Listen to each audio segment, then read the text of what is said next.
check it out here. It's from J. Carlos Valdez, and that's would there be a webinar for folks that have trouble with segmentation portion use of, and that's something I'll just take a note of that we'll look into for getting a webinar for that. Second one, let's see, how do we manage to enter HTML codes? And that's also from Carlos Valdez. Okay, yeah, so what it is on the far left here, if you do want to bold or you do want to underline, it's super basic HTML. I know a lot of people, we get used to the graphical interfaces of just dragging and dropping and bolding and all that. And all of those things, they are actually slated to go into Bucket. But for now, you see you've got this little kind of code library here, right? So if you want to bold something, you just slap the B and NB in front of it, and then you can paste all of that directly into the text box, and it'll automatically take care of it for you. Same thing with the rest of them. Italic is the EM, underline is the U. So again, it's super basic, and you don't really have to do it. If you see in your form that you want to have those little extra just accentuations to your text, then you can just slap that code in there right in front of each of the words that you want to make the changes to. Does that make sense? And then what you'll do, once you do it, you'll want to save it down. You'll hit the save page, and boom, you're all ready to go. You've got your contact page and your questions ready to go. Was there anything further on that part? No, it looks like that was good. Just Carlos, just let us know if that didn't answer your question or if you have any more questions. Yep. And the next couple questions we have from Jonathan Hoffman. The first one being, is it possible to do multi-question outcomes at this time? Yeah. So no, that's in the segmentation portion. So this is just your flat survey. This is where you're straight up collecting information.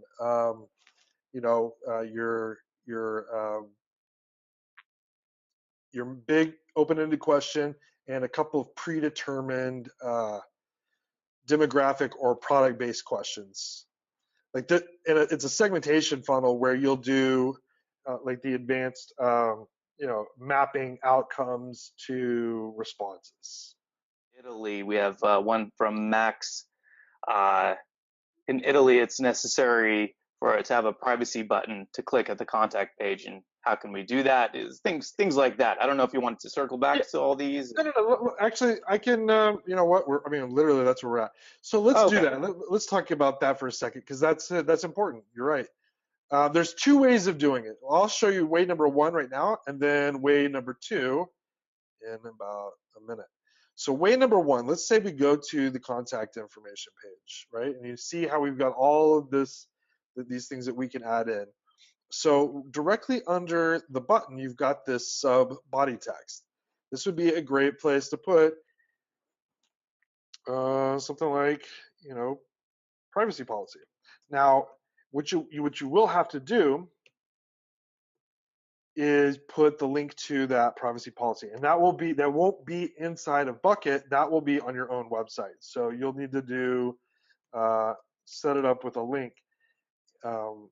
Basically, just make the link yourself inside the HTML. So let's just say www.yoursite.com/privacy,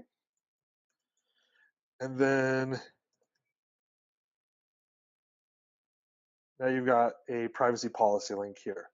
And now that's the one way to do it, right? So I'm going to show you a couple of other places where it's a little simpler than setting up an href link like that, but that's the one way you could do it if you wanted to just slap it up just on the page where you're going to be asking for the contact details. And we'll save that down. I'm going to show you the other way to do it over here in design.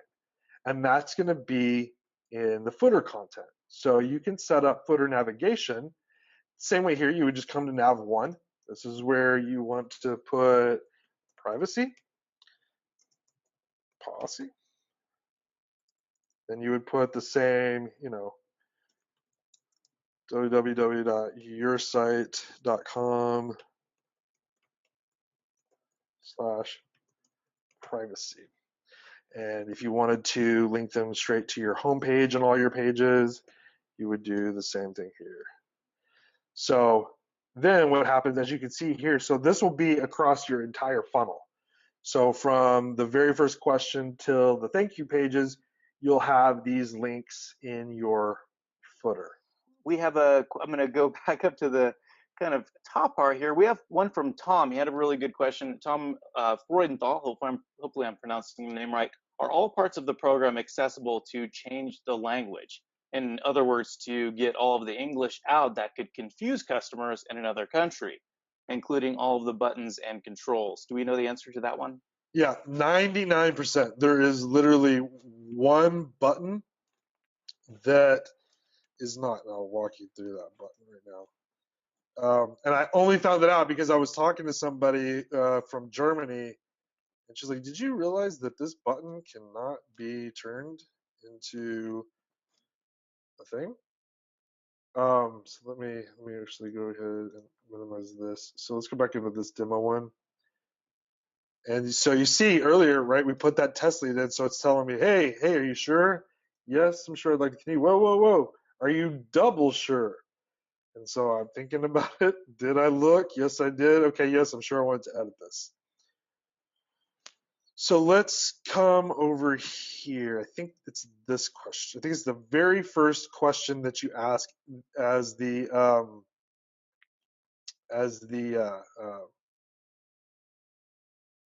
SMIQ, like that first big question. It goes next. Okay. There's not a way to change just that one button. That's the only one. Anything else you have total control over. So like if you wanted to put on the next question, if you wanted it to be, I have a next button, then you can put it there. But this is the only question that the only spot that I've been able to find where you can't change the language. Now, we've also notified development, so I think they're trying to put a workaround on that. But as of right this second, this is the only one. Everything else can be changed to any language you want, as long as you type that language in. Cool. That's a good. Thanks for elaborating on that one, man. Looks like we only have a few minutes here, so I'm just going to pick one I see here, and all the other questions. I'm definitely taking note of all of them, and we'll do some follow up. But here's another one. Can you show us how to manually add our survey responses into Bucket? Sure. So literally, you would go to your publish. In fact, I'm going to take you a step further. I'm going to show you how I would do it.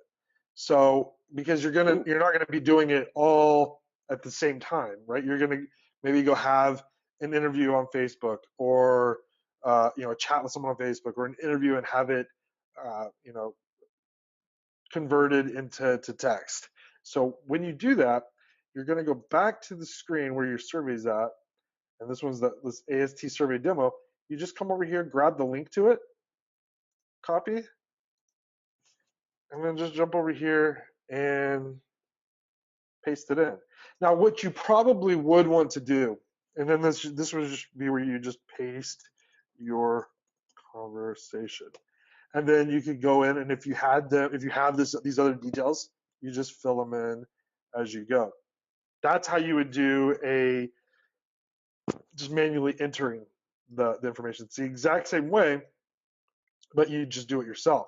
Now, let's say you've got one that you emailed out to, let's say you have a smaller list, and you didn't get nearly as many as you wanted to. What I would do in that situation is I would come back to Bucket, and I would clone. Up here, you see there's these three dots at the top of your survey. I would clone that. Let's just call this one our main one, the main AST survey, right? They sent this out to their email list. I would come in, I would clone that.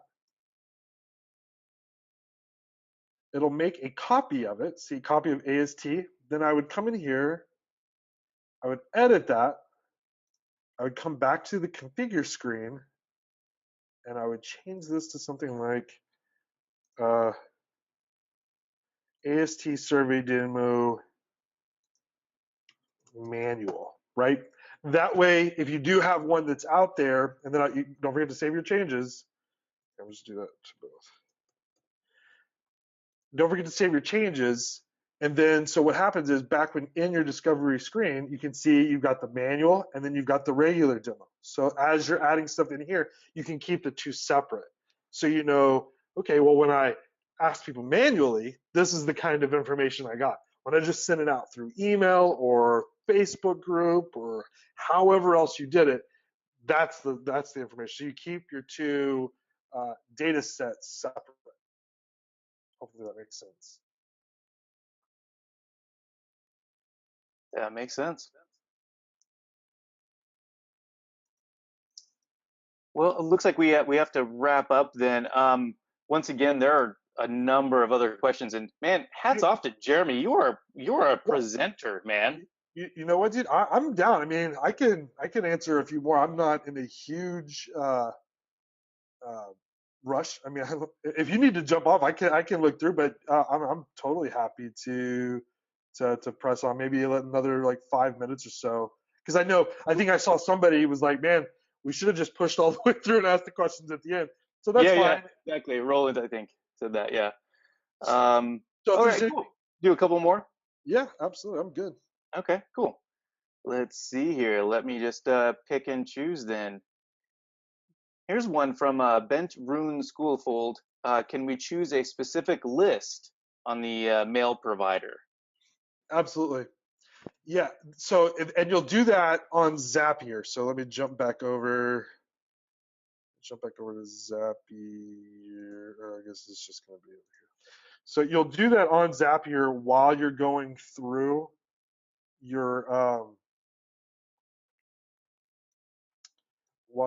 through the bucket thing. Actually, you know what? It'd probably be easier if I just do it from bucket. So you do that in Zapier.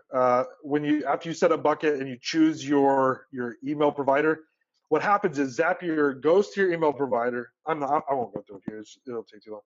What happens is Zapier will go to your email provider with the API that you give them from, let's say, ActiveCampaign or Drip or whatever, Infusionsoft. They'll go to your email provider, get all your lists, and then you choose whichever list inside Zapier that the responses will go into once the person submits the survey. Or even it works the same way with the segmentation funnel if you're working on one of those.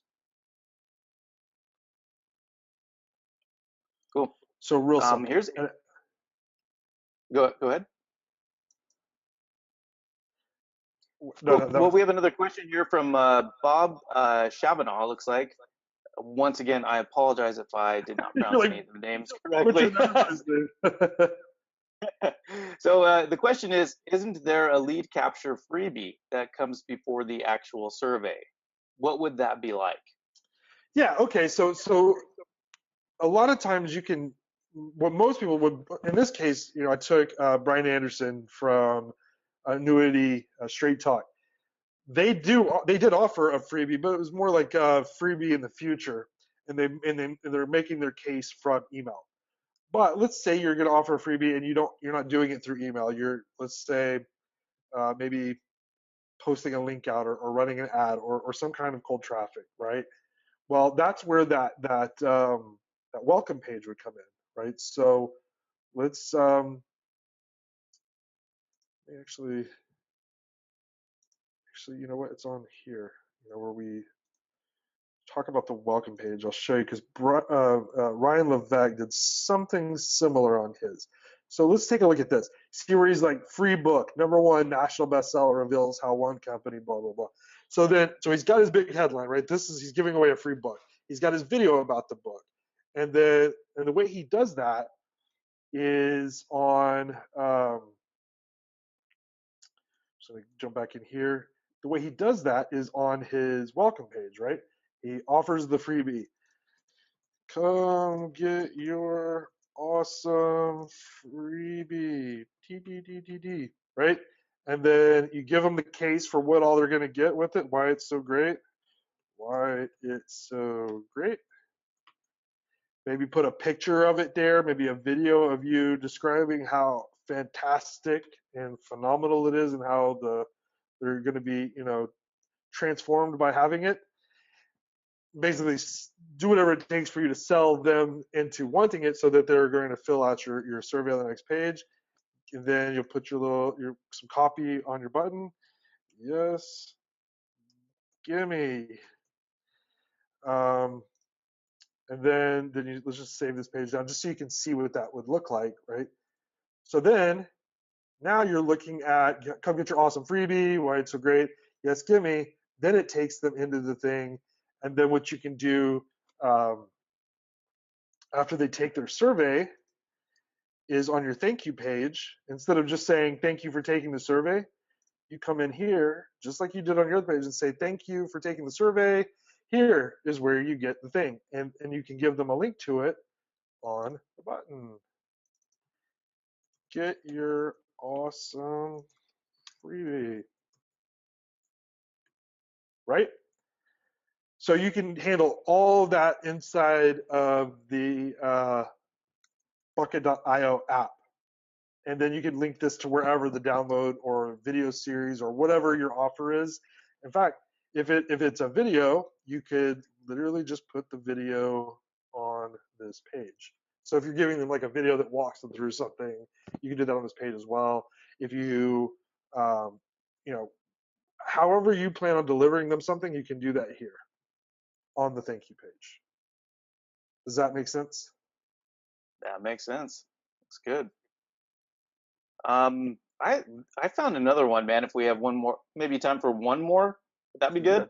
got Let's time. do it. Let's make this the we can make this the last one then, and it's a good one. It comes from Orlando Gallegos, and Orlando, I know you have a few different questions here, and we'll do some follow up. But the question is, so if I want to create 10 different niche surveys, does that mean I need to create 10 Zaps in Zapier? And or if I want to create 10 different surveys under one niche, will that take one Zap or 10? Thanks. Okay, so the way that it works is it would be the 10 different zaps, because what happens is what the zap is looking for is um, the actual survey, right? So here, we can jump over to Zapier real quick just so you can see kind of the logic and the way that it works. Integration, integrate. Continue with the test lead.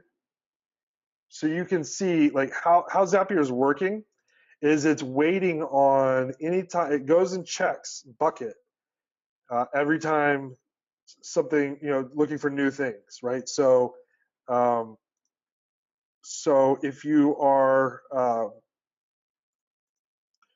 if you basically sorry, my brain just is kind of like going real slow right this second. So yeah, so what it's looking for here is the survey change, right? So anytime you have a different survey, you're going to tie the zap to that survey, okay? But so let's say you run let's say 5 surveys and you get your results out of them and you're not running them anymore. Well, then you can go turn off any survey that's not running. Like I said, on the free account, you have 5. So then you could turn off whichever ones aren't working and then tie the new zap to the new survey. But you could have them all going to the same email account. You could even have them going to the same list if you wanted to.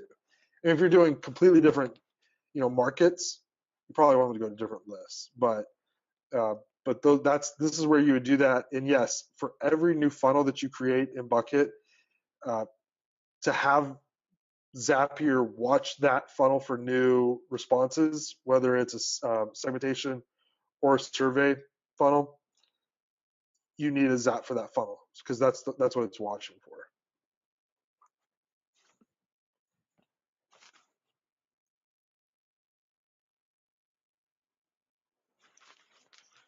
Cool. So We looks like Jeremy. We have if we have time. I know we said that would be the yeah, last one, but we have one more that looks like we have Des McKenney. I hope I didn't pronounce it wrong. Once again, anyway, ardently searching for an answer here. So let's go ahead and just make this one the last one here. Can you run a competition to do a survey and capture emails at the same time? For example, a personally signed book by a published author that is relevant to the topic or business. Sure. So, I mean, it's literally the same thing. So what you would do is you'd go onto, if it's just going to be announcing it here, then you would come here and say, get the, or just whatever, just call it the author um, giveaway autograph giveaway. I mean, basically call it whatever you want. Tell them, hey, you filled this thing out, get this book, and you can put a picture of the book right there, maybe even with the signature on it, and fill out this survey, and you'll get it. And then on the thank you page, you can just let them know, hey, your name has been entered into the raffle. We'll be doing, into the contest. We'll be doing the drawing on whatever date. We'll be letting you know in email. And I mean, you have total control. You can give away whatever you want to get them on this. And this is the welcome page again, right? You have total control over what you fill out and offer on this page. Awesome. Hopefully that answers your question, Des. And thank you for the questions. Wow, we have so much good information here. And man, I got to hand it. Can we just? I wish we could have like an applause button or Like a something clap for button, Jeremy. Yeah, dude. seriously. I mean, I need that. I I need that think button. you do. Yeah, seriously. Anyway, applause. You did really good, man. Seriously. And thanks to everyone for really just getting your input in there. Any last comments, Jeremy, before we let go, or let everyone go back to their day? No, I mean, you guys know, anytime you want to, if you have a question, if you need anything, just hit. I'm talking about beat the living crap out of this chat button down here. If there's a feature you see that you think needs to be in and you just can't find it, get in there and ask them about it. Enough people ask for the same feature, it'll very likely make its way in. That's the beauty of being in a founder circle, right? You're in there early. People are listening to you using it. Um, and and so that's what these kind of the support is here to make sure you guys are using this thing, getting responses, and leveling up. So we're here to do whatever it takes to get you good responses and get you using this stuff and making some good headway in your business. Awesome. Appreciate it, man. Um, cool. I think that's about it then. Uh, Thanks everyone for joining today, and it's been a pleasure. And look out for more. We're going to be definitely hosting more of these. Just based on your feedback and what we know, we definitely need to run more of these and get some more in-depth training going. So appreciate your attention and your feedback. Absolutely. Ladies and gentlemen, thank you so much for your time tonight. Take All right. care. Take care.